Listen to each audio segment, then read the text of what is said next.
Tujuan utama kita mengadakan webinar pada pagi hari ini, kita tahu semua bahwa dokter itu ada kerjasama dengan perusahaan farmasi, ya.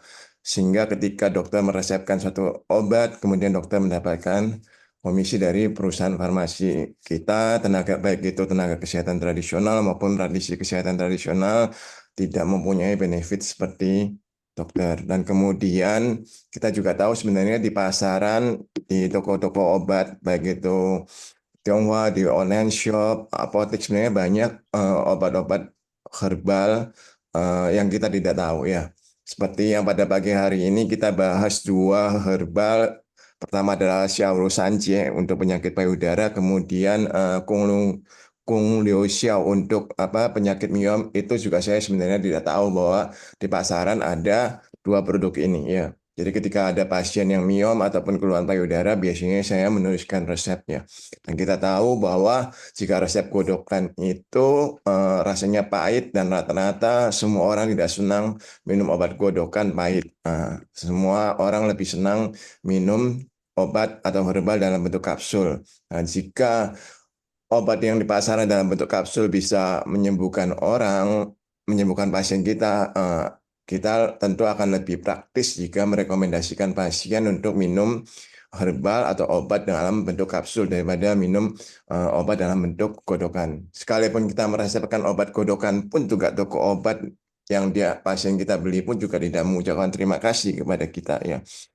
Ke depan saya lagi mencoba supaya bisa ada kerjasama dengan perusahaan Saras Subur Abadi ataupun perusahaan herbal yang lain supaya ada herbal-herbal yang khusus hanya dijual di praktisi kesehatan tradisional, ya.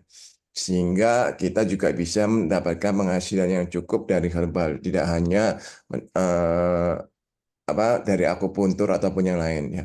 Saya tahu beberapa teman-teman kita ada yang bisa meracik obat sendiri, ya, tapi tidak semua dari kita punya kemampuan untuk bisa meracik obat sendiri kemudian menjual obat buatan kita sendiri. Jika kita ada kerjasama dengan perusahaan obat dan kemudian hasil profit yang kita dapat cukup lumayan, kita tidak ada salahnya kita meresepkan obat tersebut, ya.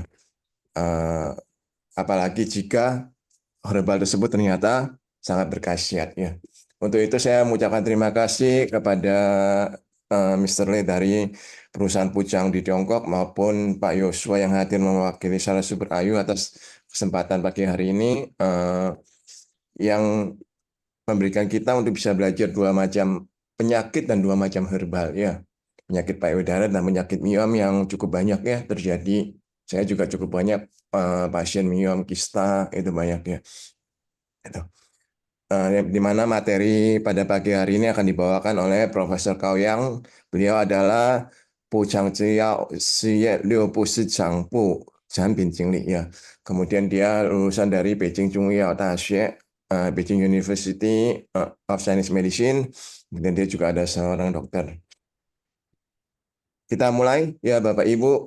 Kemudian nanti ada absensi yang akan di-share oleh pihak dari Saras Subur Abadi. Dari pihak Salah Sumber Abadi akan memberikan souvenir untuk semua orang yang mengisi absensi, ya. Souvenir tersebut akan dikirimkan langsung ke alamat Bapak Ibu masing-masing. Jadi Bapak Ibu bisa mengisi absensi dengan baik, ya, dan jelas. Kemudian jika ada pertanyaan bagaimana cara pembelian produk, ini Bapak nanti bisa mungkin Pak Yosua dari Salah Subur bisa meninggalkan nomor HP atau nomor WA, ya, kepada teman-teman di kolom chat sehingga jika ada yang mau menanyakan tentang produk bisa menghubungi Bapak, ya. Kalau ni 准备好了吗？好，洪主席，可以了，现在可以开始了。喂，高老师，听得见吗，洪主席？我这边听不到你的声音。诶，现在听得见吗？我的话筒，我看这里有颜色的显示。Sorry, ya, suaranya terdengar nggak, ya?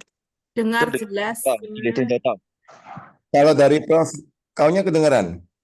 Dari sini dengar.可以，可以听得 Kedengaran. 见哈。高老师，哎，您哦，好，现在听得见吗？谢谢，听得见。我听不到你的声音。啊，好，kita 是不是 mulai 其他人都听得见？ 嗯，老师请。好的，那我就开始我的讲解了。那么，尊敬的洪主席，还有我们部长制药的景总，以及我们各位印尼的朋友们，大家上午好。我是部长制药没关系，老师请。洪主席。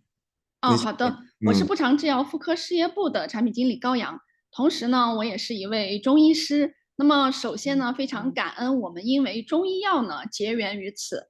那么也感谢各位朋友长久以来对我们部长制药的关爱和支持，同时也感谢洪主席给我们提供了这么好的一个平台。那么今天呢，我主要讲的是跟女性疾病有关的中医中药知识。洪主席，请您翻译。Selamat pagi Bapak Ibu, saya pertama-tama mengucapkan terima kasih atas undangan dari pihak Indonesia sehingga maupun dari pihak perusahaan Pucang, manajer Jing untuk kesempatan yang diberikan pada pagi hari ini. Saya adalah Dr. Kaoyang yang mengepalai pemasaran bagian penyakit wanita di perusahaan Pucang ini. Ya, saya juga adalah seorang Dokter TCM dan saya mengucapkan terima kasih karena TCM bisa berkenalan dengan Bapak Ibu pada pagi hari ini. 老师，请。好的，好，我们知道女性最重要的器官就是乳房和子宫。那么乳房呢，决定了女性身材的曼妙。那么子宫呢，就决定了女性的健康和气质。那么，所以健康的乳房和子宫，太快了是吧？那我稍微慢一点。不是。那么健康的讲2句，我讲4句的话，就我先翻译一下。好的，好的，好的，好的。那么对于我们女性来说，最重要的器官就是乳房与子宫。Untuk wanita organ yang paling utama adalah payudara dan rahim. 但是呢，我们的乳房和子宫很容易受伤，就像我们常说的，我们的脾气，发病呢就会存在于子宫。那么我们的生气、郁闷呢，出现的疾病呢就会存在乳房。洪主席。Oke, jadi kita tahu bahwa payudara dan rahim ya. Jadi kalau kita sering marah-marah itu biasanya hubungan penyakitnya dengan rahim. Jika kita sering merasa mood tidak bagus itu biasanya mempengaruhi penyakit di payudara. 老师请。今天要跟大家介绍的就是我们针对乳腺和子宫常见疾病的解决方案。希望能通过我的讲解呢，让大家更加了解我们中医中药的一个现代化应用，为更多的女性解除病痛。洪主席。Pada pagi hari ini saya akan menjelaskan 2 penyakit yang sering ditemui wanita, yaitu pertama pada payudara dan pada rahim. Ya. Dengan pengobatan Tiongkok. 老师请。首先请大家跟随我来看一下来自中国知名中成药企业部长制药的消乳散结胶囊。Pertama-tama izinkan saya memperkenalkan salah satu obat paten dari perusahaan Pucang yang terkenal di Tiongkok, yaitu namanya kapsul Xiaoru Sanjie. 它是我们国家医保品种，它能够迅速的消除乳房胀痛，全面治疗乳腺增生的一种现代的专利中药。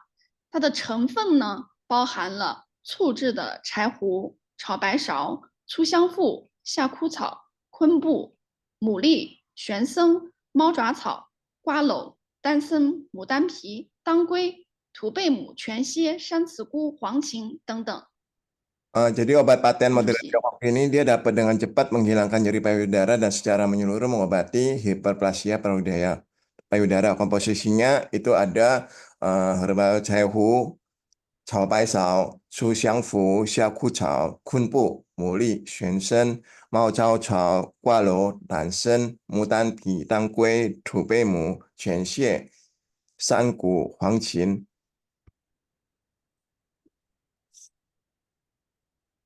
那么它的功能呢是疏肝解郁、化痰散结、活血止痛，用于肝郁气滞、痰瘀凝聚所致的乳腺增生、乳房胀痛。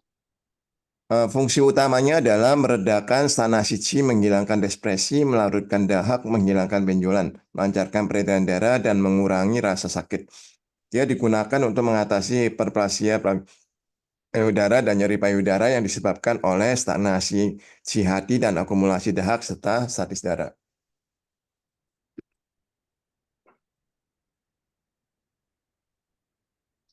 那用法用量呢是口服1次3粒，1日3次。 Cara penggunaannya adalah diminum 1 hari 3 kali, 1 kali 3 kapsul. 那这个产品呢，它提到孕妇忌服，因为我们里边呢含有活血化瘀的成分，所以呢孕妇就不能使用。Kontraindikasinya obat ini tidak boleh untuk wanita hamil karena dia di dalam kapsul obat ini ada obat untuk melancarkan darah ya, jadi tidak disarankan untuk wanita hamil. 好了，我们看完了我们消乳散结的它的一个组方以后呢，我们请洪老师再回到它的上一页的功能主治。对，我们这里呢来看一下它的功能：疏肝解郁、化痰散结、活血止痛。那么为什么我们的消乳散结胶囊能够治疗这个疾病呢？治疗乳腺方面的疾病呢？ Kalau kita lihat dari fungsi utamanya, dia bisa meredakan stagnasi hati, menghilangkan depresi, melarutkan dahak, menghilangkan benjolan, dan melancarkan peredaran darah, mengurangi rasa sakit. Kenapa dia bisa dipakai untuk mengatasi penyakit payudara ini? 那么我们中医呢是认为乳腺方面的疾病呢，它是属于肝经的，在肝经的一个发生的疾病。那么它的出现呢，就跟因为我们知道肝主人的情绪情志，那么所以乳腺的疾病就跟人的情绪和情志关系呢密切。Menurut teori TCM, penyakit payudara itu dia berhubungan dengan meridian hati ya. Dan meridian hati itu selalu berhubungan dengan emosi dan perasaan kita ya. Jadi jika ada masalah dengan emosi dan perasaan kita, itu akan bisa menyebabkan penyakit, khususnya penyakit yang di payudara. 好的，你说郁怒伤肝，所以肝气呢就容易郁结，气机呢就会气滞，就会出现气滞。那么气滞呢就会阻碍血液的运行，最终呢会出现气滞血瘀。Jadi kalau marah itu akan melukai hati ya. Jadi kalau hati terluka atau stagnasi hati itu akan mengakibatkan stagnasi chi juga ya. Kalau ada terjadi stagnasi chi itu juga akan membuat stagnasi darah ya. Ada penyumbatan pembuluh darah. 另外一方面呢，由于女性呢经常会出现思虑的这样一个状态，那么思虑呢，我们说它会伤脾，使脾呢导致脾湿健运，就会影响水液的运行，产生呢这个痰湿凝聚的状态。洪主席。Dan kemudian wanita kan dia banyak pikiran ya. Kalau banyak pikiran itu akan melukai limpa. Dan limpa lambung yang kurang bagus fungsinya itu akan mengakibatkan peredaran air dan makanan minuman di dalam tubuh tidak lancar, itu akan membentuk dahak ya. Jadi dahak bisa berkumpul. 好的，所以我们刚才说到的气滞、痰凝和血瘀呢，就会阻塞到我们的乳腺的脉络，最终呢形成乳腺出现像乳癖这类的疾病。 Jadi stana suci, adanya dahak maupun penyumbatan pembuluh darah umumnya akan menyebabkan penyumbatan di pembuluh darah di aliran di sekitar payudara ya. Itu mengakibatkan timbulnya penyakit di payudara ya, seperti hiperplasia dan nyeri. 所以我们中医呢，针对这样的一个症型呢，就要用到疏肝、活血，还有化痰、散结的方法。那么针对气、血、痰来进行治疗。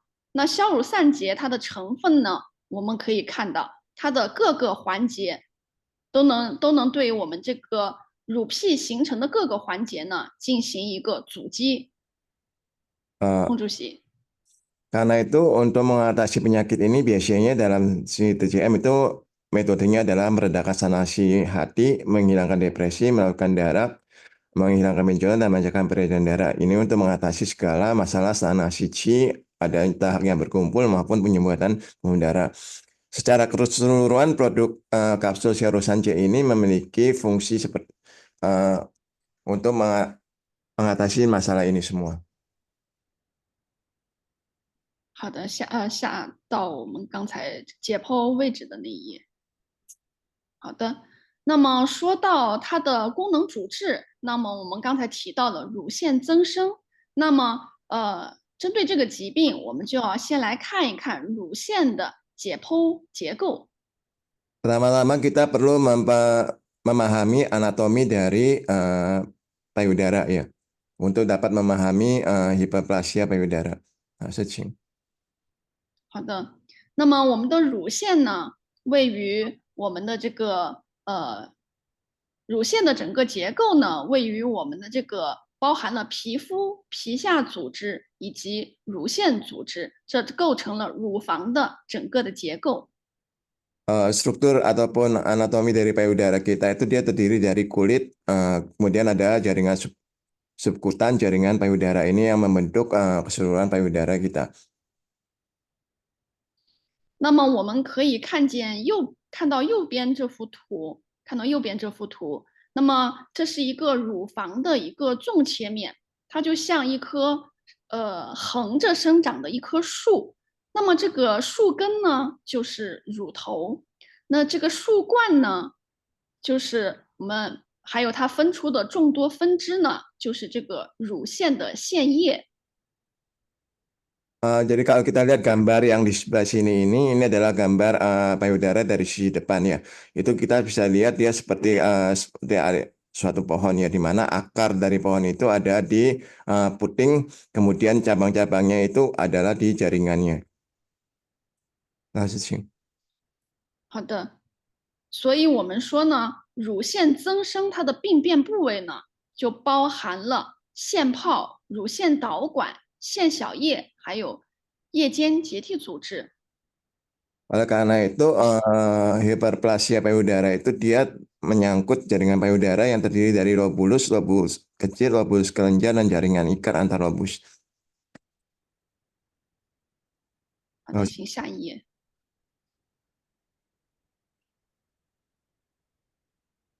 那么，乳房除了是女性的性征以外呢，还有一个非常重要的作用，是宝宝的粮仓，给宝宝提供粮食的，这也是乳房它存在的价值和使命。洪主席。Selain 抱歉，老师，那个可以重复一下吗？不好意思。那么。 乳房除了是女性的性征以外，还有一个非常重要的作用，就是给小宝宝提供粮食，这是乳腺存在的使命。Payudara selain dia adalah salah satu karakteristik dari perempuan, dia juga memiliki fungsi untuk memberikan ASI atau makanan bagi bayi ya. 事情。 那么乳腺每个月 都会出现变化，那么它的变化是取决于我们体内雌激素的变化。主席， payudara itu setiap bulan dia bisa berubah ya. Perubahannya ini faktor utamanya adalah dipengaruhi oleh hormon terutama progesteron. 好的，我们女性可能都有感觉，在月经来潮的前面那一段时间，会感觉到乳腺出现胀或者痛的感觉。那么月经来潮以后呢，这种乳房胀痛的感觉就会立刻消失。 Jadi kalau wanita itu sebelum menstruasi itu biasanya umumnya dia mau dekat-dekat waktu mens merasakan payudaranya kayak bengkak dan kencang ya. Tetapi setelah selesai menstruasi dia akan merasa lega ya, sudah tidak sekencang sebelumnya. 这是我们每个月乳房一个正常的变化过程。那如果我们的体内的雌激素过高，那么就像潮起潮落的时候，那么雌激素太高，那么我们的潮水就会更高。那么我们的潮水里边携带的我们的海里的沙子、贝壳也就会更多。不好意思，老师，你讲的太快了，再说一遍可以吗？好的，不好意思。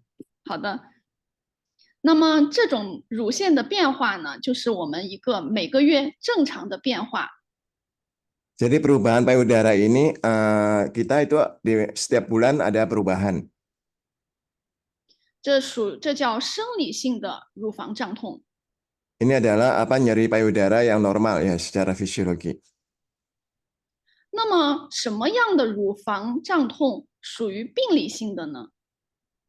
Yang nyeri payudara yang termasuk patogenesis itu yang seperti bagaimana? 大家就可以参考我们大海的一个潮涨和潮落。 Kita bisa mengambil contoh laut yang pasang dan surut. 如果这个浪潮过高，浪潮过大，它携带的沙子、贝壳流到岸上就会越多。 Apabila ombak dari laut itu besar dan kuat itu maka kerang-kerangan atau batu-batuan yang maupun pasir yang dibawa sampai ke atas pantai itu akan sangat banyak. 那么当浪潮退去的时候，那么就会有越来越多的沙子、贝壳留在岸边，那么日积月累就会越积越多。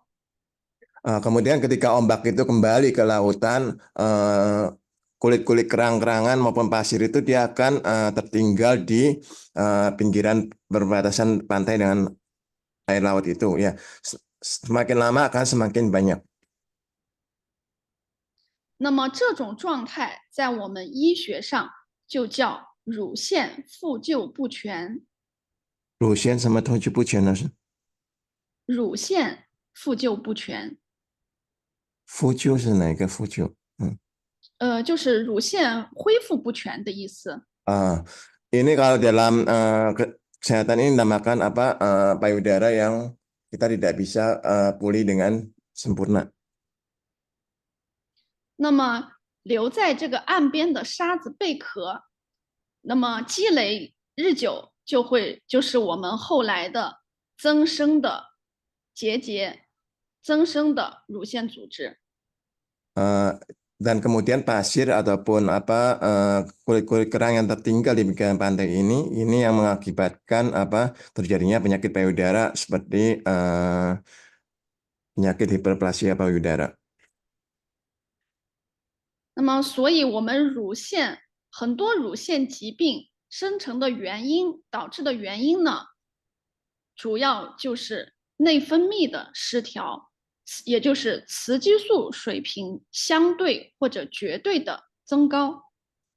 Jadi umumnya penyebab penyakit dari payudara ini karena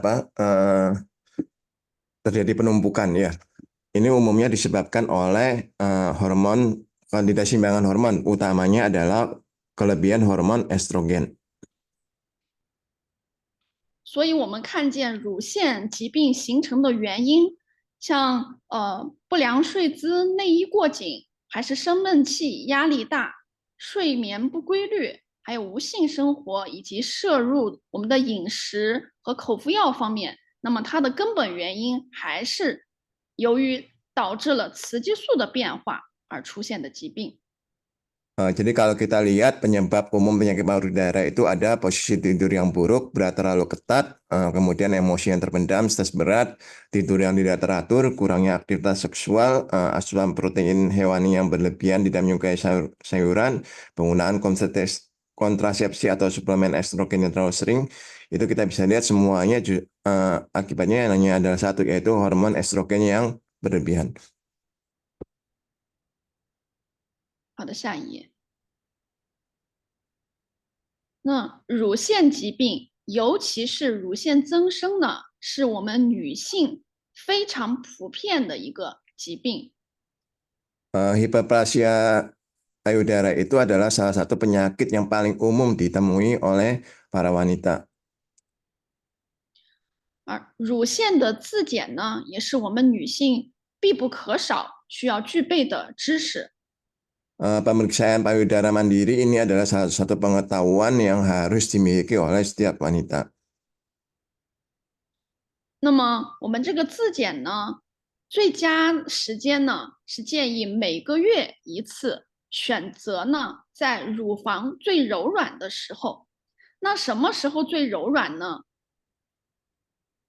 Waktu yang terbaik untuk melakukan pemeriksaan payudara mandiri ini disarankan dilakukan sebulan sekali. Ya, waktu yang terbaik adalah ketika payudara lunak. 那月经正常的女性呢，一般在月经来潮后的第9到11天内呢，是乳腺检查的最佳时间。这个时候呢，雌激素呢对我们的乳腺影响是最小的。那乳腺呢，我们更容易发现呢乳腺的疾病。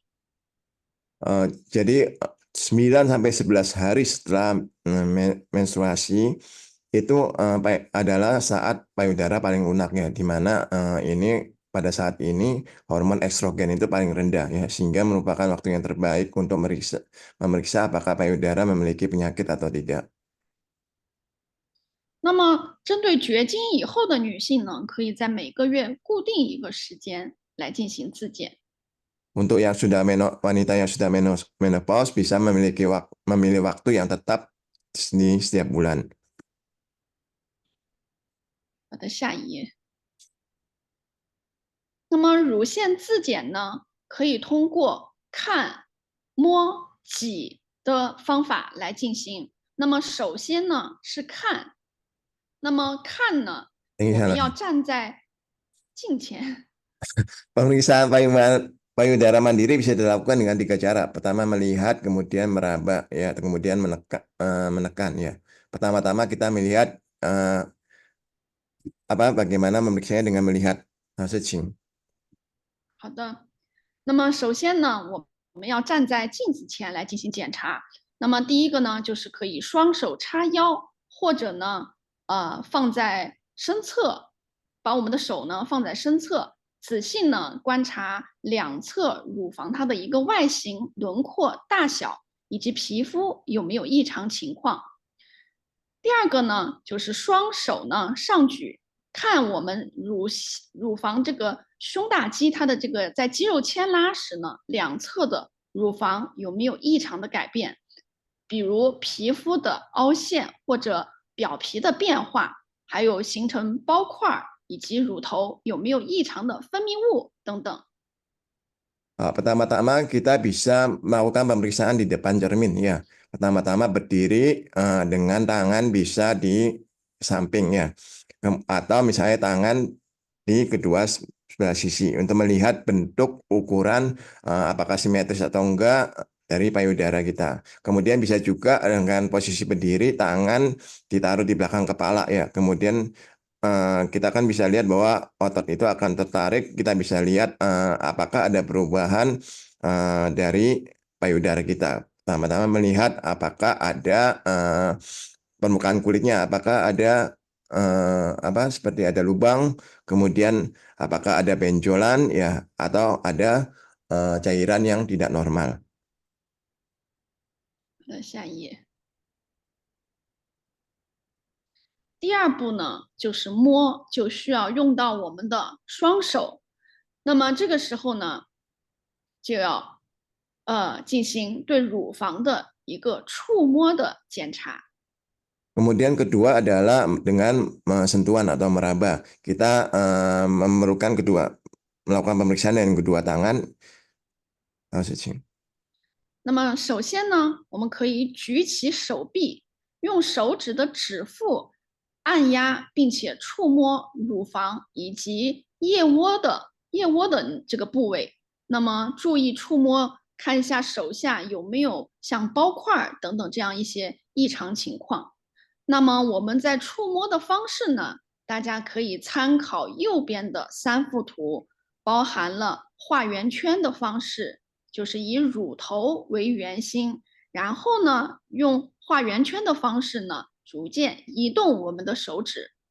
第二个呢，就是直线式，那么分为上下2个方向呢，来移动我们的手指进行触摸。第3个呢，就是模型式、器形式。那么这个器形式呢，就是由外向内，也就是从乳头的远端向近端，朝着乳头来进行一个触摸，来移动我们的这个整个指腹。洪主席。好. Pemirsa sentuh pertama-tama kita bisa menggunakan ujung jari untuk meraba payudara ya. Kemudian menekan meraba dari payudara juga bagian ketiaknya, melihat apakah ada benjolan ataupun hal-hal yang tidak normal. Kemudian kita juga cara pemeriksaan merabanya itu bisa dengan berbagai metode. Pertama bisa dengan memakai metode lingkaran ya, menggunakan gerakan melingkar dari luar ke dalam. Kemudian metode garis lurus menggunakan gerakan naik turun ya, atau menggunakan metode menekan ya, menggunakan gerakan dari puting keluar seperti membentuk irisan kue. 好的，下一页。那么第3步呢，就是依然用指腹来进行挤的这样一个动作。那么挤呢，主要是挤压乳头。洪主席。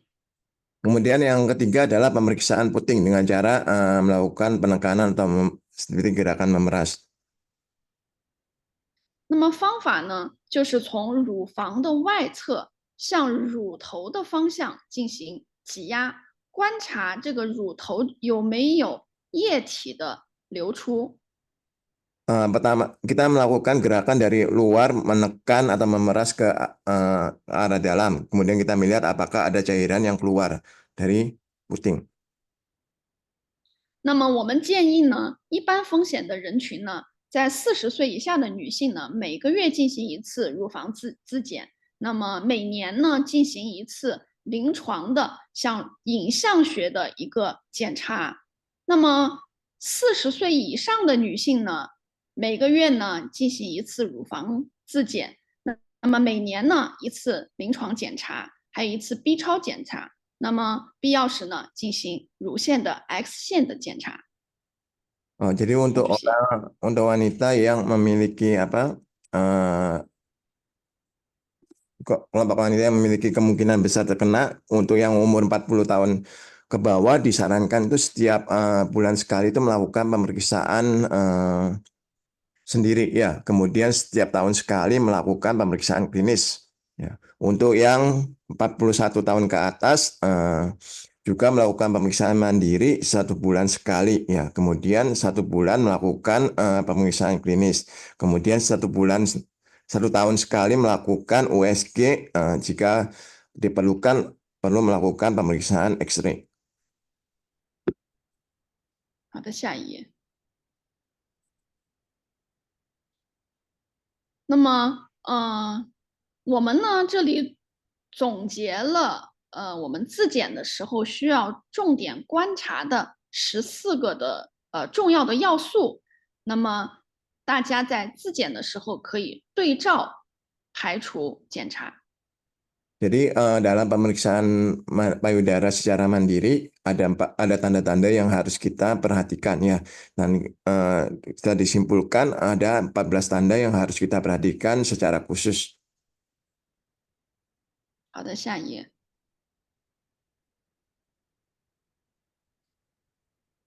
那么刚才给大家介绍了自检的方法，那么我们继续回到消乳散结的应用上。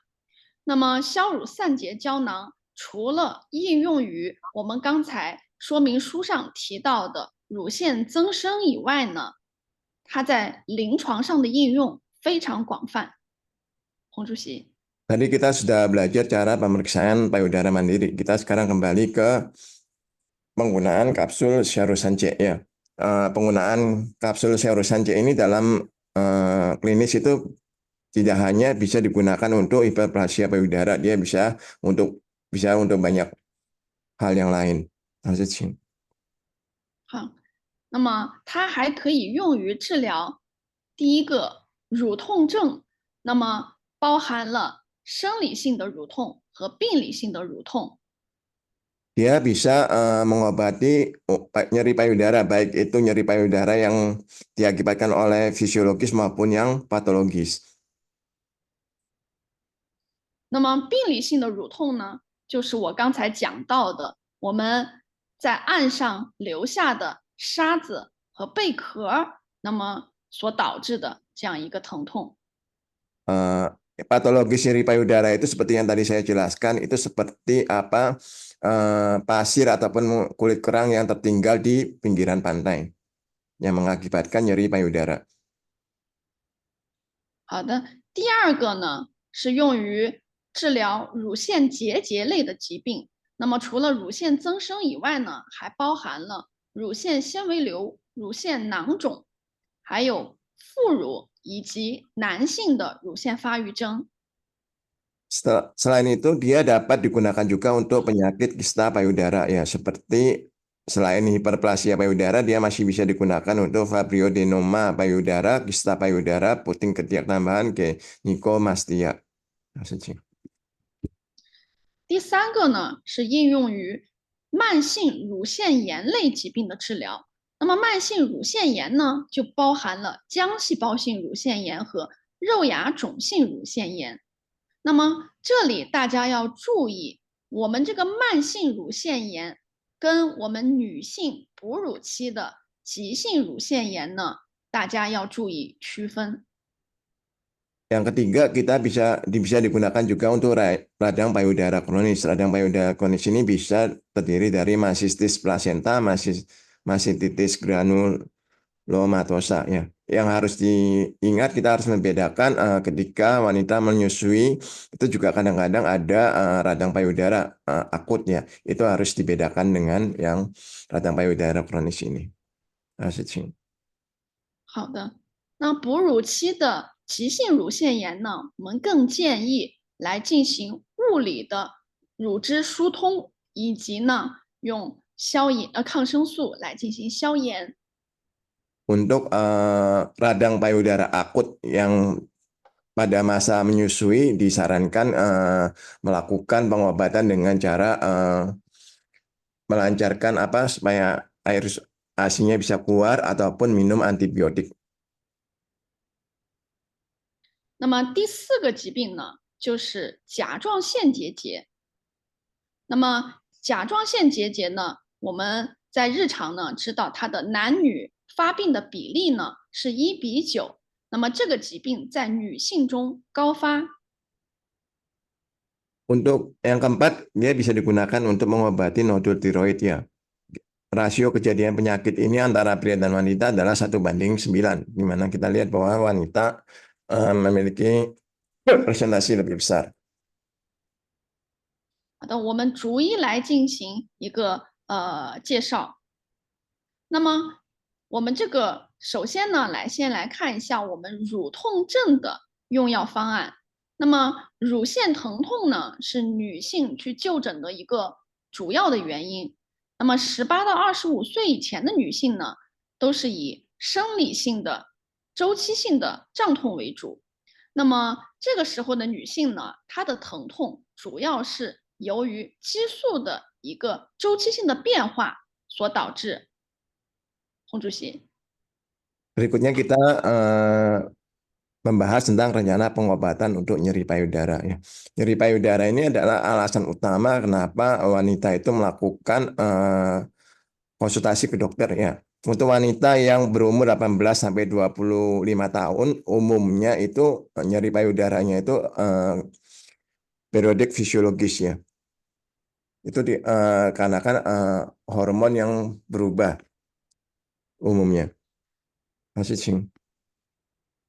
25到55岁的女性呢，多以合并乳腺增生这类疾病呢，它的一个属于病理性的不规则疼痛为主，那么也可能表现为呢有刺痛，也会有胀痛，或者是压痛或者触痛等等的疼痛性质。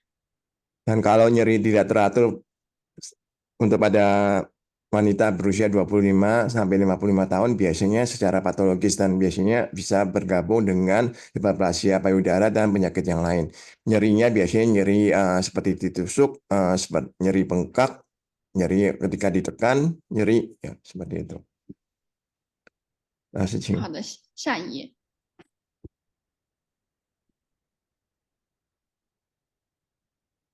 那么乳腺疼痛出现的原因呢，跟我刚才讲到的也相似。那么包含了生理性的原因，就像我们刚才讲到的潮涨潮落的周期性变化，还有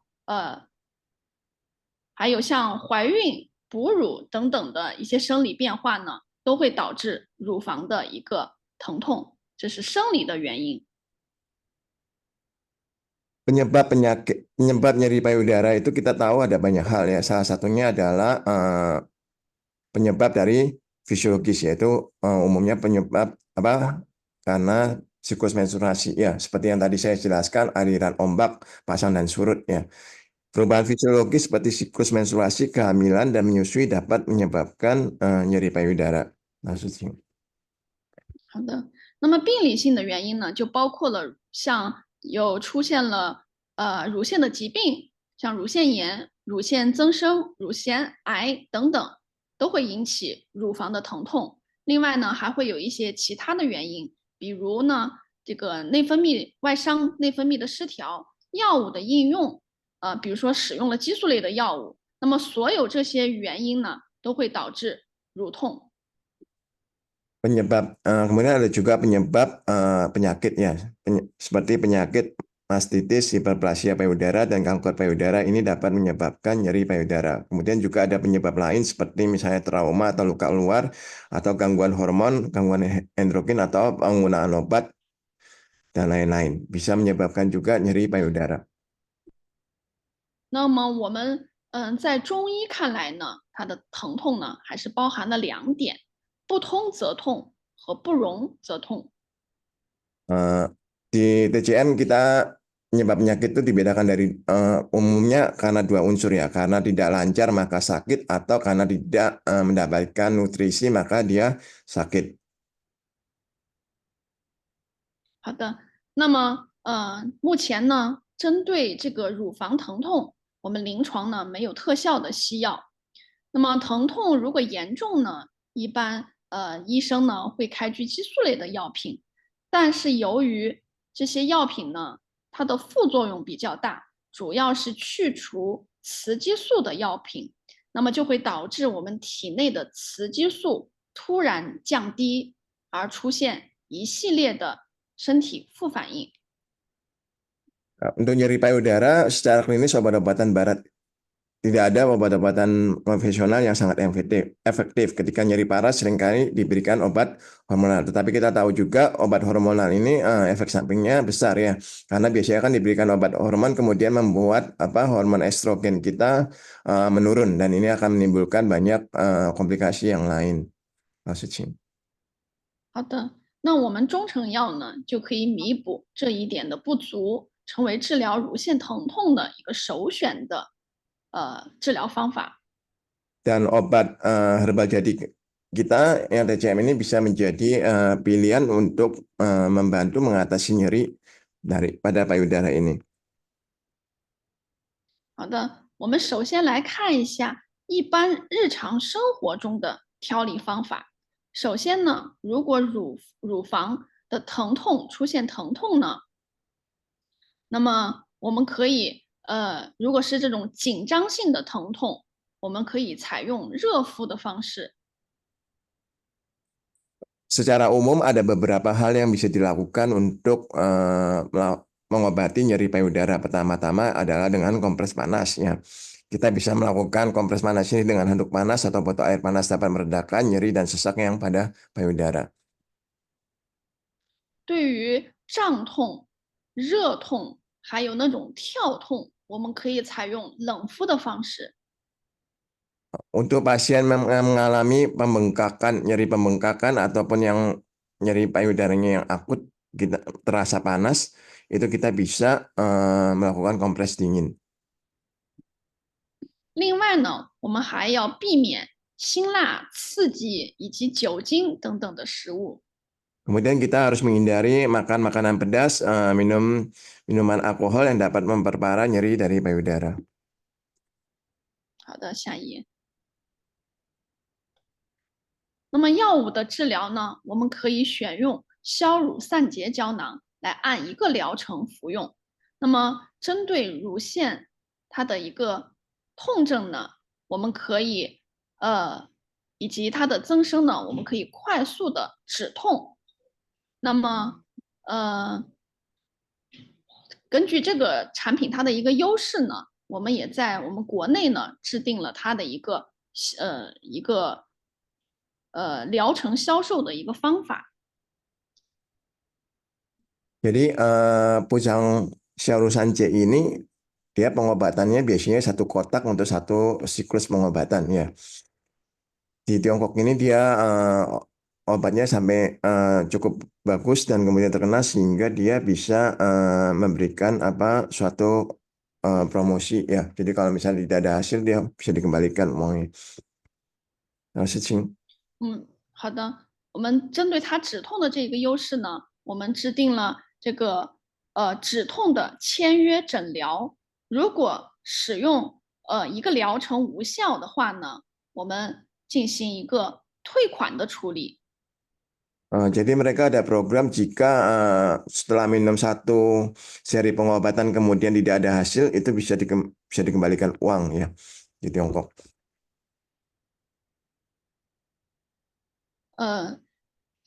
那么这个活动呢，我们在国内呢全国范围内进行开展，那么效果呢特别好。那么就像我们敢做这样的活动呢，也是源于我们对消乳散结止痛效果的一个自信。 Ya, jadi di Tiongkok mereka ada programnya, ada program misalnya contohnya promo gratis 1 plus 1 jaminan ya. Kemudian dia ada kalau misalnya 15 hari sejak pembelian obat tidak ada hasil bisa dikembalikan ya. Jadi kenapa mereka berani melakukan promosi seperti ini? Itu karena mereka memiliki kepercayaan diri terhadap obat mereka ini. 好的，下一页。那么这是我们活动的一系列的流程。那么这个呢，也是在我们全国范围内呢统一的一个流程和话术。 Ini adalah program promo mereka ya, berlakukan di seluruh Tiongkok ya. 好的，下一页。那么这里呢就是我们消乳散结胶囊它推广的一个话术。那么同时呢，也是对它的一个优势的总结。 Ini adalah program atau panduan kegiatan aktivitas ataupun kesimpulan dari kapsul Xiaorusan C. 好的，第一个呢，我们可以看到，消乳散结胶囊呢，它是治疗临床乳房胀痛、乳腺增生的首选中成药。那么是我们药店最受欢迎的乳腺用药，由16味纯中药精制而成，止痛快，按疗程服用呢，可以根治防止复发。Jadi kapsul Xiaorusan J ini adalah menjadi pilihan pertama obat herbal jadi untuk mengobati nyeri dan pembengkakan payudara di seluruh Tiongkok ya. Dia terdiri dari 16 herbal murni Tiongkok, dapat meredakan nyeri dengan cepat, mengobati sampai ke akar dan mencegah kekambuhan dengan serangkaian pengobatan yang lengkap. 第二个呢，它属于中药组方，几乎呢是没有副作用，适合长期服用。那么相对于激素的药物来说呢，它就更适宜我们一个长期的应用。 Kemudian yang kedua dia kan adalah herbal ya, jadi hampir tidak memiliki efek samping sehingga dapat digunakan untuk jangka panjang dibandingkan dengan pengobatan konvensional yang memakai hormon. Pengobatan memakai herbal akan memberikan hasil yang lebih baik karena pengobatan hormon memiliki efek samping yang banyak. Nah, 好的，下一页。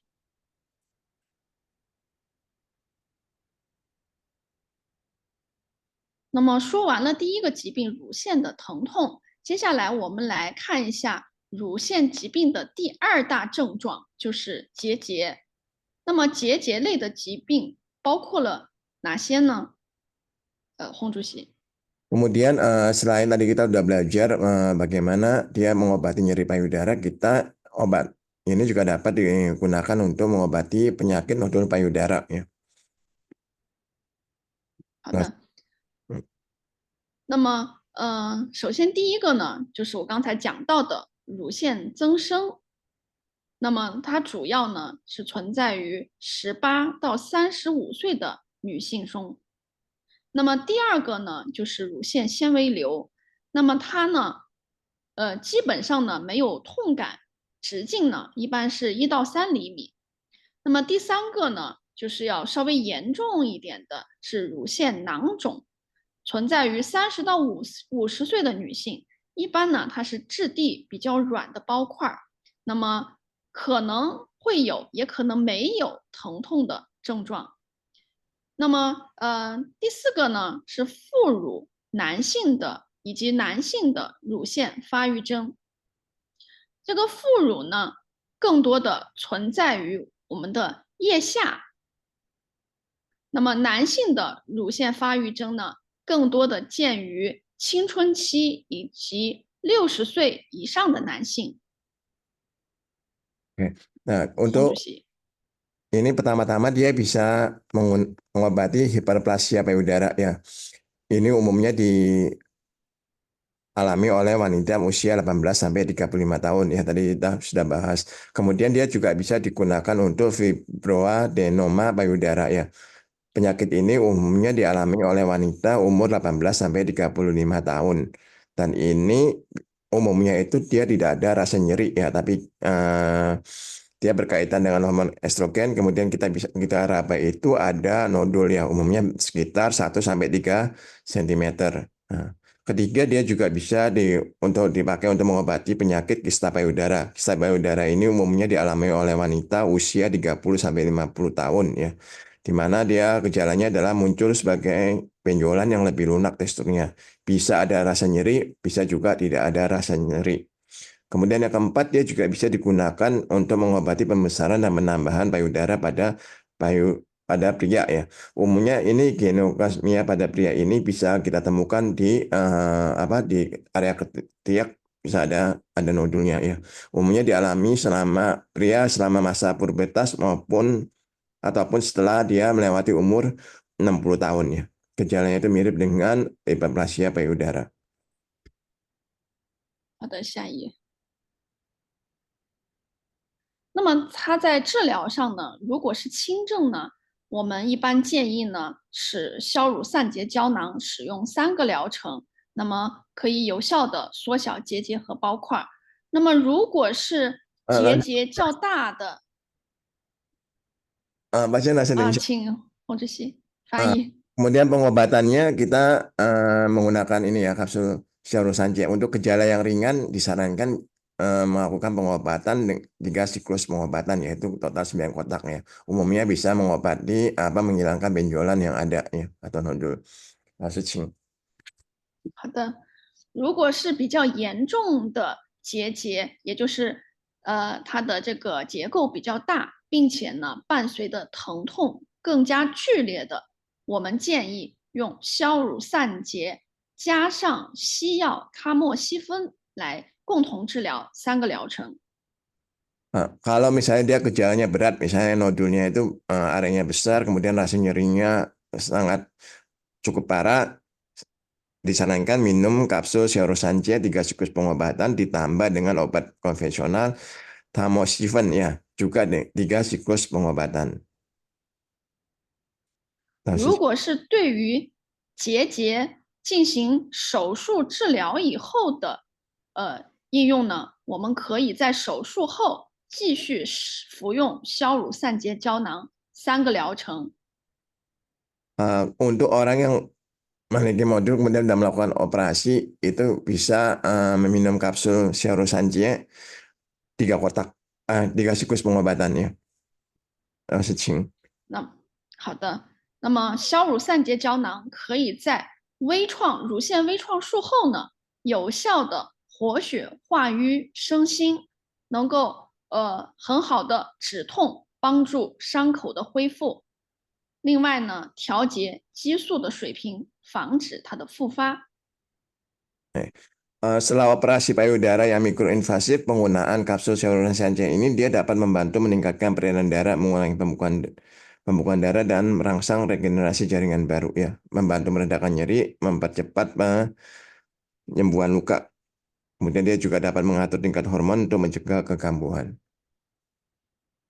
好，那在日常中呢，我们要注意避免食用高雌激素类的食物，比如说像豆浆或者蜂蜜等等。Ya, untuk perawatan sehari-hari kita harus menghindari makanan yang mengandung banyak hormon estrogen seperti susu kedelai, madu. 好的，下一页。那么刚才讲到的第3类疾病，慢性乳腺炎，那么它的治疗呢，我们一定要来建议呢是联合抗生素和激素一起联用，那么效果呢会加倍，并且呢消乳散结胶囊可以有效的降低抗生素和雌激素的临床副作用。Untuk pengobatan yang ketiga, dia bisa digunakan untuk pengobatan mastitis kronis ya. Umumnya untuk penyakit yang ini penggunaan kapsul Serosanche itu dikombinasikan dengan pengobatan hormon maupun antibiotik. Dan kemudian pemberian kapsul Serosanche ini dapat mengurangi dosis antibiotik ataupun dosis dari hormon yang diberikan. 事情。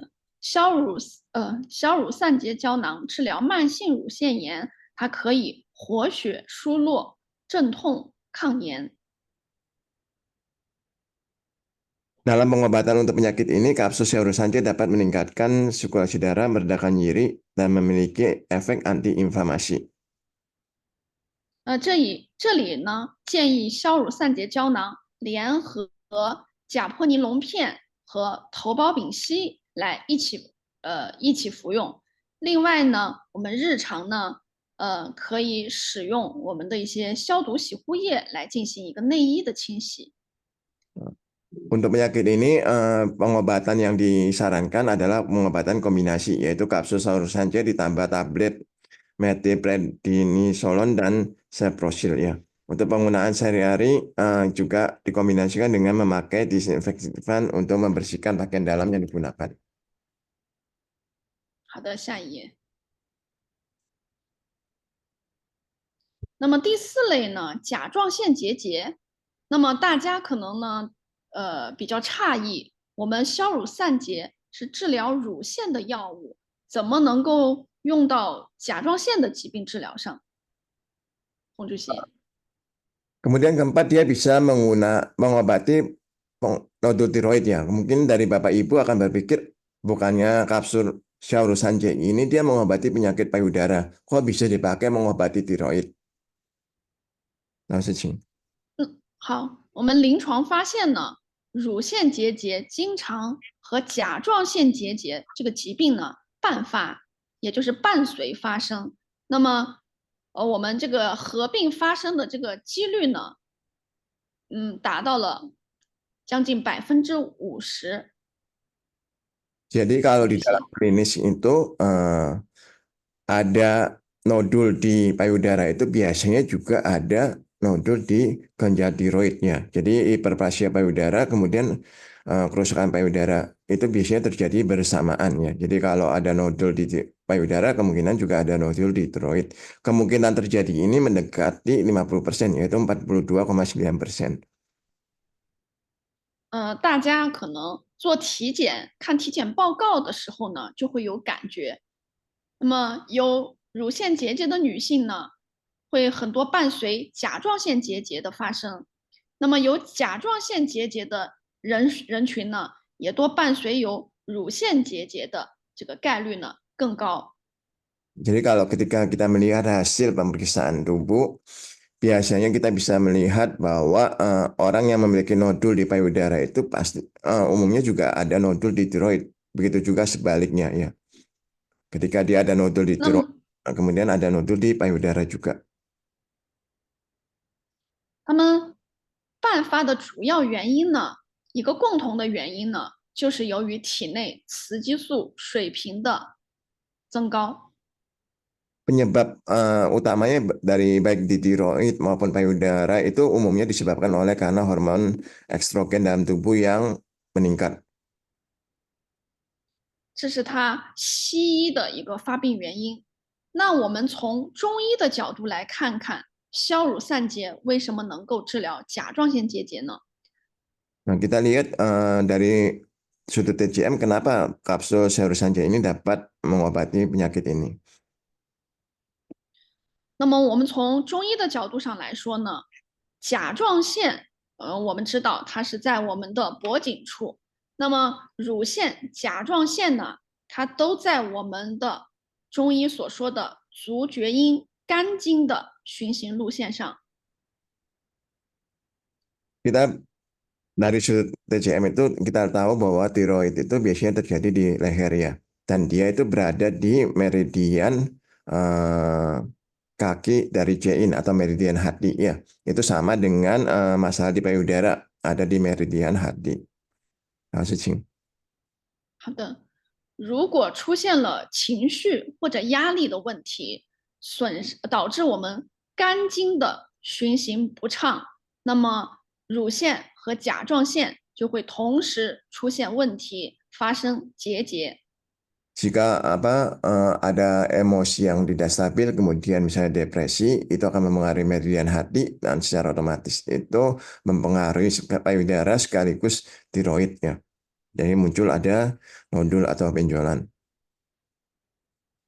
所以消乳散结胶囊能疏肝理气入肝经，就能够解决这两个疾病共同发生的一个根源，达到异病同治。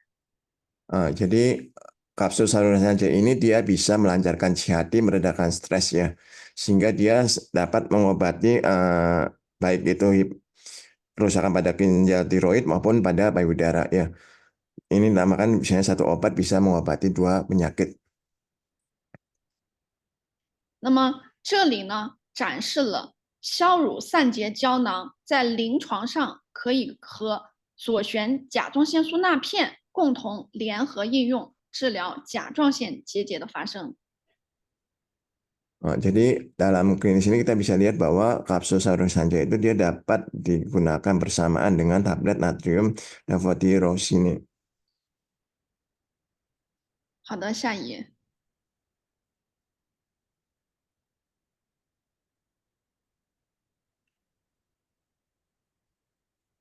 那么这一页呢，就对我刚才讲到的我们可以治疗的疾病呢，进行了一个总结。大家呢也可以截图或者拍照留存。 Ini adalah gambar halaman ini adalah kesimpulan, kurang lebih kesimpulan yang tadi saya jelaskan bagaimana penggunaan obat dari kapsul Sanjay tadi ya. Bapak Ibu bisa capture screen ya. Tapi Bapak Ibu materi PPT dari pihak Sarasupun maupun dari pihak perusahaan Pujang bersedia men-share ya. Nanti mungkin saya akan share di kolom chat. 那么我们除了好，我们除了用药治疗以外呢，那么日常中呢，也可以使用玫瑰花以及无花果来煮水饮用。 Selain dalam kehidupan sehari-hari, selain penggunaan obat, kita juga bisa memakai buah ara ataupun bunga mawar ya, kemudian direbus untuk diminum. 那玫瑰花呢，它能够疏肝理气、养颜。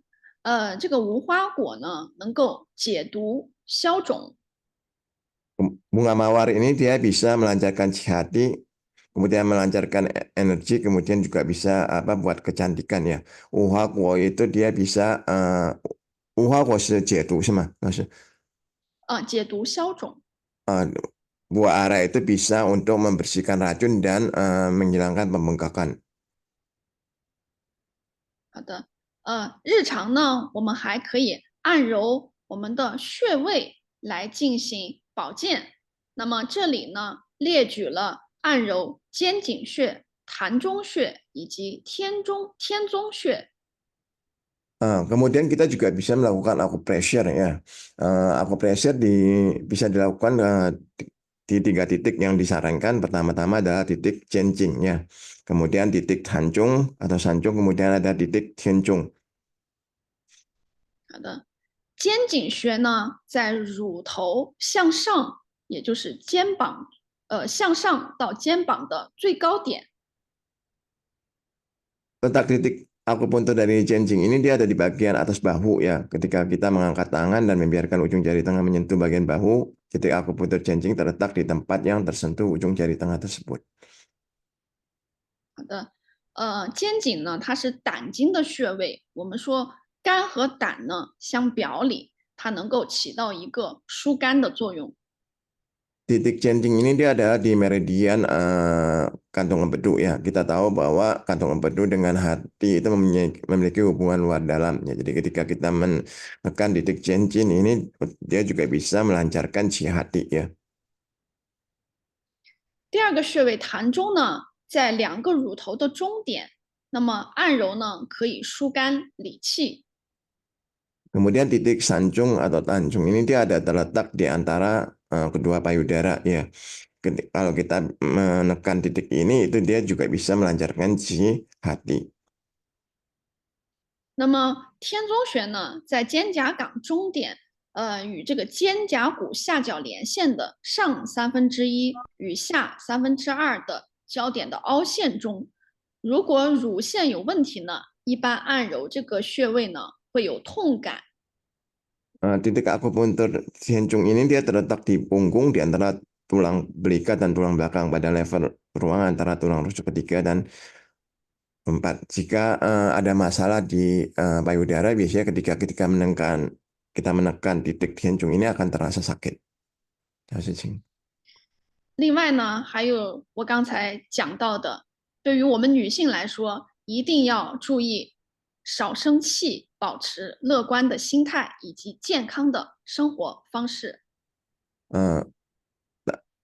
Untuk para wanita pemilihannya harus mengurangi suka marah-marah, kemudian menjaga emosi yang bagus ya, supaya tidak terkena penyakitnya. 老师请。好的，下一页。结束了，老师。好的，这就是我们消乳散结胶囊用于治疗的常见乳腺疾病的方案。那么，洪主席，那我们中间休息几分钟。老师呢？我的第一个产品就介绍到这里。老师要休息几分钟？10分钟可以吗？可以。Oke, ya. Jadi ini adalah penjelasan penggunaan Sharu Sanjay, kemudian juga tadi juga bahas ada beberapa penjelasan penyakit payudara ya. Kita istirahat 10 menit ya untuk kemudian untuk melanjutkan ke materi kedua. Mungkin dalam sesi istirahat ini jika dari Pak Yosua ada hal yang mau disampaikan bisa disampaikan。我们开始10:15吧，可以吗，老师？11:15。好的，好的，可以。好，嗯， jika 好 Bapak 的。 Ibu ada pertanyaan bisa apa nanti ya kita materi kedua kita sama-sama diskusi ya atau Bapak Ibu juga bisa meninggalkan pertanyaan di kolom chat. Mungkin Pak Yosua bisa mulai men-share apa link absensi Pak. Terima kasih. Kita istirahat 10 menit Bapak Ibu. Kita mulai lagi di jam 10:15 ya.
Employment rate of the full graduates generally reach over 95%, and the enrollment rate more than 55%.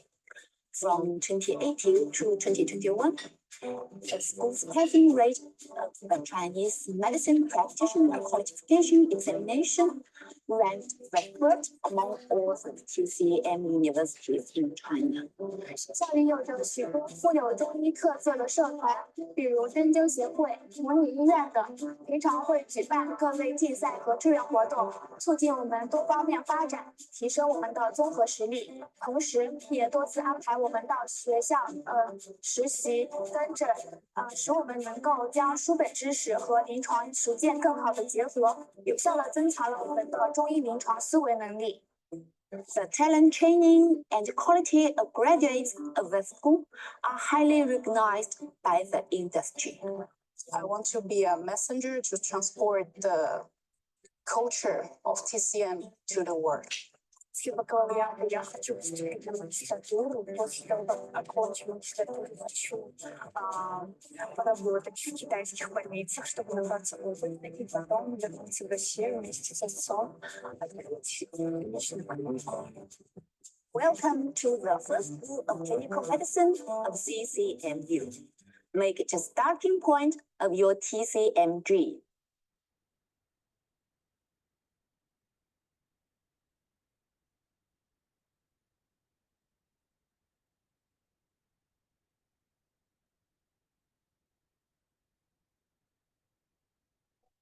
天津中医药大学始建于1958年，原名天津中医学院，2006年正式更名为天津中医药大学。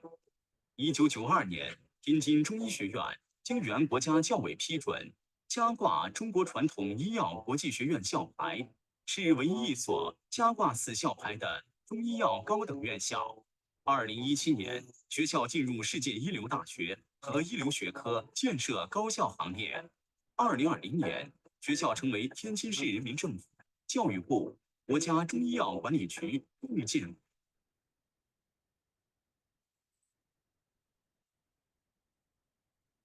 1992年，国校正式成为全国唯一经原国家教委批准、加挂中国传统医药国际学院校牌的中医药高等院校，并开始建班制，招收本科留学生，开启留学生中医药学历教育模式。留学生教育工作开展至今，学校秉持医疗先行、教育助推、文化传承的理念，努力拓宽留学生教育的办学层次和类型。一方面积极开展中英日韩俄法多语种中医药教育培训，每年培训学员1000余人次；另一方面，随着国际教育交流合作不断深入，积极走出去，开展中医药境外办学。截至目前，学校与世界40多个国家和地区的160多所高等教育院校、科研院所、医疗机构建立了友好合作关系，签署协议380余份，成为天津市中医药对外交流的重要出口。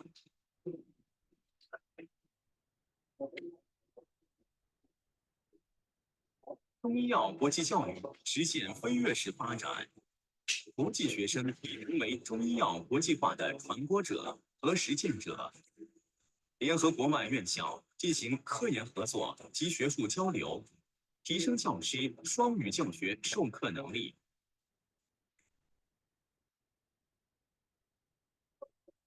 推进中医学本科教育国际标准体系的建立，引领中医药国际教育蓬勃发展。展望未来，天津中医药大学的每一位校友、每一位师生，都要以中国传统医药国际学院成立30周年为新的起点，助力中医药国际交流合作迈出新步伐，奋力谱写高质量中医药国际教育的新篇章。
高老师，我们开始了。好的，那接下来我们就进行第2个产品供流销胶囊的介绍。Berikutnya kita akan menjelaskan tentang kapsul Kungluxiao。那么供流销胶囊呢，也是步长集团生产的，用于治疗保守性的治疗妇女常见疾病子宫肌瘤的一个优势中成药。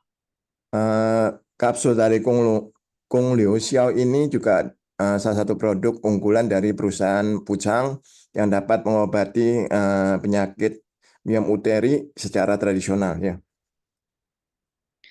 它的定位呢是上一页洪主席，它的定位呢是用于治疗子宫肌瘤，并且显著改善子宫肌瘤并发症的现代专利中药。Keunggulannya dia adalah mengobati khusus untuk miom uteri juga memperbaiki atau membantu pengobatan komplikasi miom uteri. 好的，下一页。这不需要了。那么宫流销胶，那么宫流销胶囊呢是进入09年中国国家医保目录的产品，并且呢它的处方也获得了国家的专利。Jadi dia udah terdaftar di asuransi pemerintah Tiongkok di tahun 2009 ya. Kemudian dia juga mendapatkan secara khusus ya masuk dalam panduan diagnosis dan pengobatan penyakit umum ginekologi TCM oleh Asosiasi Pengobatan Tradisional Tiongkok ya. 入选了我们国家中华中医药学会的临床指南，推荐用于子宫肌瘤的中成药的药物。Jadi dia juga sudah mendapatkan sertifikat paten penemuan di tahun 2005 juga dia merupakan salah satu obat yang direkomendasikan oleh Asosiasi Pengobatan Tradisional Tiongkok untuk mengobati miom uteri. 那么另外今年4月份呢，那么我们这个 PPT 上没有显示，那么今年4月份呢也分别进入了中国中医和西医来治疗子宫内膜异位症疼痛的2个指南。Kemudian dia juga di tahun ini bulan April dia juga masuk dalam buku pedoman pengobatan integrasi antara tradisional maupun konvensional ya untuk mengobati penyakit yang ada berhubungan dengan miom uteri. 所以它的临床应用不仅用于子宫肌瘤的治疗，还可以用于子宫内膜异位症的疼痛的治疗。Jadi dia dalam klinis itu dia tidak hanya bisa mengobati miom uteri, tapi dia juga bisa mengobati masalah dari penebalan dinding rahim. 好的，行，下一页。那么我们分别呢，从这6个板块来给大家展开介绍。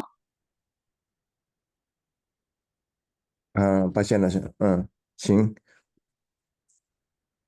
我说完了，麻烦您翻译一下。不，因为有别人说话，我听不太清楚。不好意思。那么我分别呢，从以下6个方面来给大家分别展开介绍。Oke, jadi saya pada siang hari ini membahas produk ini dari tiga bab ya, yaitu pemahaman tentang penyakit miom uteri, pengenalan produk, ringkasan studi, analisis produk, pesaing, panduan pengobatan obat, dan tanya jawab umum. 好的，请那么我们中医是对子宫肌瘤这个疾病怎么认识的呢？那我们来看一下。Pemahaman tentang miom uteri menurut TCM ini bagaimana? Kita belajar bersama-sama.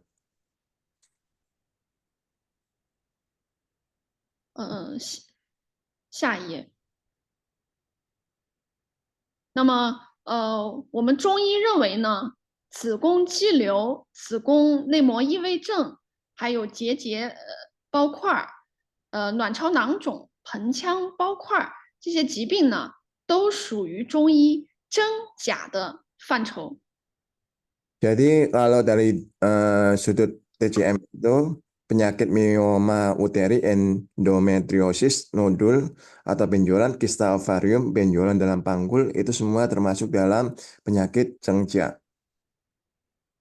那么征呢，就是指坚硬的肿块，它是属于血病的范畴。那么它的这个特点呢，就是固定不移，按之坚硬。Jadi kalau dari kata-kata ceng ini dia menunjuk bahwa dia keras, kemudian dia tidak bergerak, kemudian dia nyeri di tempat tertentu. Ini merupakan penyakit darah. 那么这个甲呢，它就是属于气病的范畴。这个气呢，我们知道它是没有固定的位置的，可以左右上下的活动。Nah, kalau Jia ini dia adalah termasuk penyakit Qi, dan kita tahu kalau Qi itu dia tidak di satu tempat saja, jadi dia dapat dipindahkan, didorong misalnya ke atas, ke bawah, kiri, kanan. Kemudian nyerinya tidak di tempat tertentu, bisa berpindah-pindah.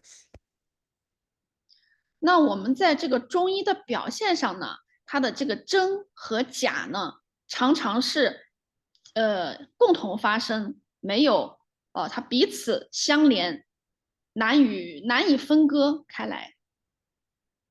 Dan penyakit Cheng dan Jia ini dalam klinis di dunia TCM itu dia biasanya terjadi bersamaan ya. Jadi jarang sekali ada terjadi hanya Cheng dan Jia atau Jia saja. Jadi dia makanya disebut sebagai Cheng Jia. 那么这个真假出现的原因呢，也多是由于像情志出现抑郁，也就是我们的情绪开始郁闷，那么导致了气滞、血瘀出现这种湿热，还有痰凝互结而成。 Jadi penyakit Cheng Jia ini juga dipengaruhi emosi, suasana hati ya, yang mengakibatkan adalah bisa mengakibatkan sanasi Qi ataupun sanasi darah yang kemudian mengakibatkan apa terjadi gumpalan dahak dan lain-lain. 好的，行，下一页。所以我们说这个真假呢，它的发病机理就可以概括为气滞、血瘀是它的基本病机。 Jadi patogenesis dari penyakit Cheng Jia ini bisa disimpulkan adalah sanasi Qi dan sanasi darah. 那么这个淤血内停呢，就是它的一个病机的关键和状态。 Kunci dari patogenesisnya atau terjadinya penyakit ini adalah ada sanasi darah yang berhenti di dalam tubuh. 我们针对这个子宫肌瘤的发病呢，也就这个真假的发病呢，我们中医的治疗原则就是要活血化瘀、软坚散结为主。那么另外呢，辅以清热化湿、扶正祛邪。 Dan prinsip pengobatan dari TCM untuk penyakit ini adalah memperlancar peredaran darah dan menghilangkan sanasi darah dengan fokus utamanya pada melunakkan yang keras dan mengurai benjolan, ditambah dengan membersihkan panas dan menghilangkan kelembapan serta memperkuat tubuh dan mengusir penyebab penyakit. 好的，下一页。但是呢，我们值得一提的是，这个子宫肌瘤它的治疗呢，长期呢存在一些这个误区。 Yang harus kita perhatikan bahwa terjadinya penyakit biom ini kadang-kadang kita banyak terjadi kesalahpahaman. 那么长期以来呢，我们在子宫肌瘤的临床研究和治疗中呢，就容易受这个传统的外邪入里。那么我们去清除外邪的这种观点呢，为这个主要表现。那么还有呢，我们来进行一个用药。另外呢，就是我们现代医学中呢，常常使用的手术以及激素的这个治疗模式呢，那么都会对我们这个疾病呢，我们都把它称为一个攻逐驱邪的方法。那么，但是呢，是以消除这个瘤体这个包块为主要目的的。但是呢，这些治疗方式呢，它往往会损伤我们的正气，难以久用。 Jadi ada kesalahpahaman yang seperti yang tadi dikatakan bahwa Dalam penelitian dan pengobatan klinis mioma uterus, pendekatan tradisional yang memfokuskan pada penghapusan patogen eksternal dan memperbaiki kesehatan setelah patogen dihilangkan. Setelah metode pengobatan modern seperti pembedahan dan terapi hormon seringkali mengarah pada penggunaan metode agresif untuk mengatasi tumor. Jadi berpikir bahwa ada patogen luar ya, kemudian jadi harus langsung diserang, dihabiskan. Memakai metode agresif, tetapi pendekatan ini seringkali malah merusak energi positif tubuh dan sulit digunakan dalam jangka panjang. 好，所以我们在治疗真假这个疾病的时候，一定要遵循衰其大半而止的原则，不能单独的去攻逐去邪，这样并不全面，会损伤我们的元气，损伤我们的正气。那么这个时候应该和益气的药物呢来结合使用。 Jadi dalam pengobatan penyakit cengca ini atau mioma uterus, prinsipnya itu harus mengurangi sebagian besar tumor dan kemudian setelah dikurangi sebagian besar itu harus berhenti pengobatannya ya. Tidak boleh mengambil pendekatan yang agresif dan keras karena pengobatan ini malah dapat merusak energi vital tubuh. Jadi sebaiknya juga dikombinasikan dengan terapi yang dapat menambah energi tubuh kita. 好的，下一页。那么认识了中医对我们子宫肌瘤，也就是真假的这个看法以外呢，接下来我们看一下西医对子宫肌瘤这一个疾病的认识。 Setelah kita memahami pengertian cengca dalam TCM, kita belajar juga pemahaman medis barat tentang mioma uteri ini. 好的，子宫肌瘤呢是我们女性生殖系统最常见的肿瘤，常常呢被我们称为妇科第一瘤。 Mioma uterus ini adalah tumor jinak yang paling umum terjadi pada organ reproduksi wanita. Disebut juga sebagai apa? Tumor nomor 1 untuk wanita. 那么子宫肌瘤呢，它是由平滑肌以及结缔组织组成，常常在30岁到50岁的女性多见，那么20岁以下呢比较少见。那么30岁以上的女性呢，约有20%都会有子宫肌瘤。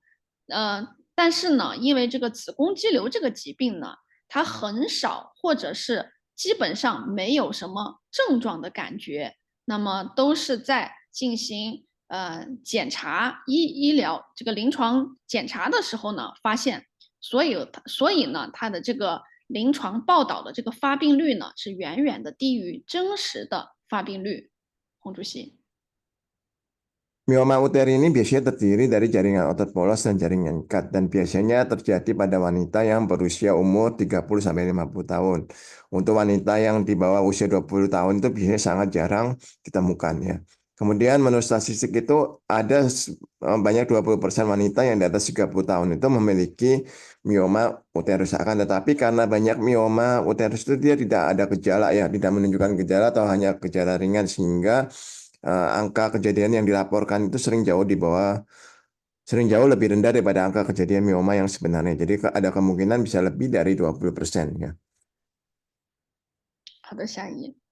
那么子宫肌瘤它这个发生呢，也是与长期的雌激素含量体内雌激素的这个含量过高导致的内分泌失调有关系。 Jadi mioma uterus ini juga salah satu penyebabnya itu ada berhubungan dengan hormon estrogen yang terlalu tinggi ya, terutama dalam jangka panjang. 好的，下一页。下一页，谢谢。那么我们说这个子宫呢，我们来看一下它的这个解剖的结构。那么子宫呢，它是由很多平滑肌组成的一个 肌肉器官。 Jadi kita lihat dari anatominya mioma uterus ini dia rahim kita itu kan terdiri dari berbagai jaringannya. 那么如果这些平滑肌细胞的由于某种原因过度的生长，就会形成一个肌瘤。Jadi kalau jaringan yang di dalam rahim ini dikarenakan akibat tertentu kemudian dia tumbuh tidak normal, itu akan mengakibatkan ada tumor ya. 那么我们临床上肌瘤的大小差异呢也是非常的大的，小的要在显微镜以下才能看到，有的大的呢，它可能会像怀孕或者足月的那么怀孕足月，或者像足球那么大。 Jadi besar kecilnya dari miom ini juga berbeda-beda ya. Ada yang kecil sampai harus dilihat di bawah mikroskop baru bisa kelihatan. Ada yang besar bisa sampai seperti wanita hamil ya, sebesar bola sepak bola. 那么根据它的这个位置呢，它可以生长在子宫的任何部位，可以向外生长，也可以向内生长。 Jadi dia berdasarkan letaknya dia bisa dibagi di bagian dalam maupun di bagian luar. 那么可以长在子宫体内，占到了这类肌瘤呢，占到了90%的比例。 Dia juga bisa tumbuh di pada tubuh uterus ini persentasinya ada 90%. 那么另外呢，也可以生长在子宫颈的部位，那么这个呢比较少见，只有10%。 Kemudian dia juga bisa tumbuh pada cervix ya. Ini jarang ditemui, hanya sekitar 10%. 那么另外呢，由于这个子宫壁它分为外层、中层和里层。 Kemudian kalau berhubungan dengan otot uterus ini dia terbagi misalnya sisi luar dan sisi dalam. 那么它的外层呢，子宫的外层呢就是浆膜层，中层呢中间呢就是肌肉层，那么里层呢就是黏膜层。 Jadi dia dibagi 3 ya. Ada di dalam dinding, kemudian di lapisan serosa atau lapisan luar, juga ada bisa terjadi di lapisan dalam ya, lapisan mukosa. 那么长在肌肉层的呢，就叫肌壁间肌瘤。那么它的表现呢，就会出现月经的一些症状。 Kalau dia terjadi di dalam dinding otot uterus itu namanya mioma intramural. Gejalanya biasanya umumnya terlihat di siklus menstruasi. 那么长在外层的，突出于这个浆膜的，也就突出于这个最外层的，我们称它为浆膜下肌瘤。它的临床表现呢，一般主要是腹痛，剧烈的腹痛为主。 Kemudian yang terletak di bawah lapisan serosa atau lapisan luar uterus ini namanya mioma subserosa. Gejala klinisnya yang paling menonjol adalah sakit perutnya, sakit perut yang luar biasa.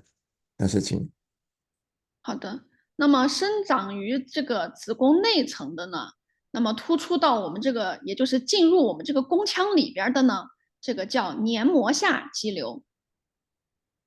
Yang terletak di bawah di lapisan dalam uterus itu namanya mioma submucosa ya. 它的表现呢，就是不规则的阴道出血。 Gejala utamanya adalah ketidakteraturan ada pendarahan ya keluar dari vagina. 那么如果同一个子宫，它既包含了肌壁间肌瘤，也包含了浆膜下肌瘤和黏膜下肌瘤，那么的这多种类型呢，那么也可以叫它多发性的子宫肌瘤。 Nah, apabila jenis miomanya dia muncul pada berbagai dinding ya, jadi dia bisa kombinasi di 2 tempat atau 3 tempat, ini disebut sebagai mioma uterus multiple. 好的，下一页。那么这个子宫肌瘤呢，它大多数没有明显的症状，一般我们是在进行盆腔检查或者超声检查呢的过程中呢偶然发现。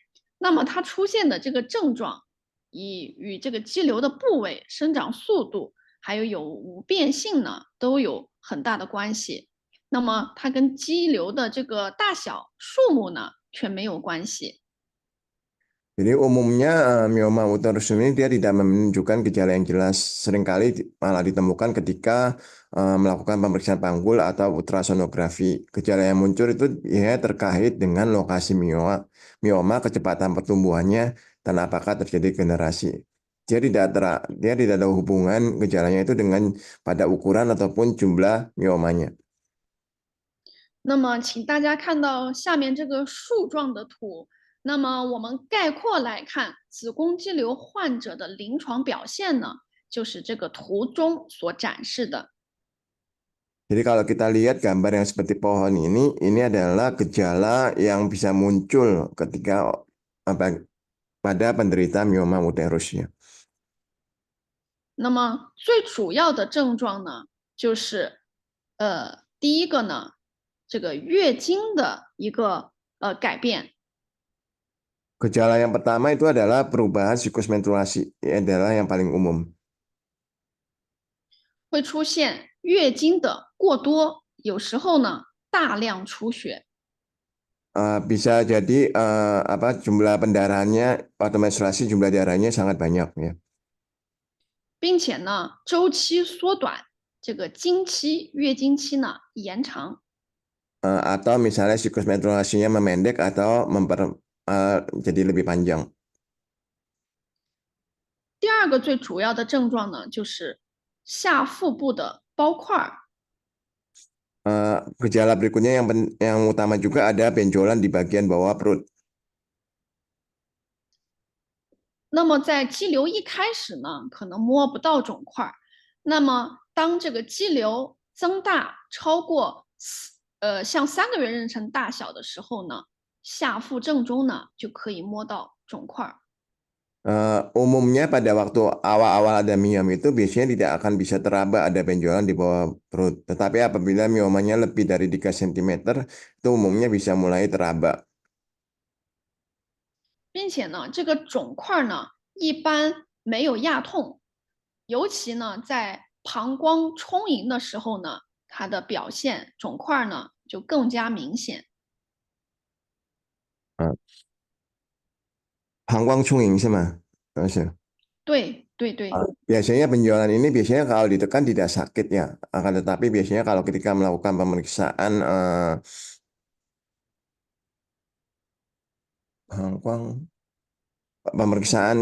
itu biasanya akan bisa terlihat ya.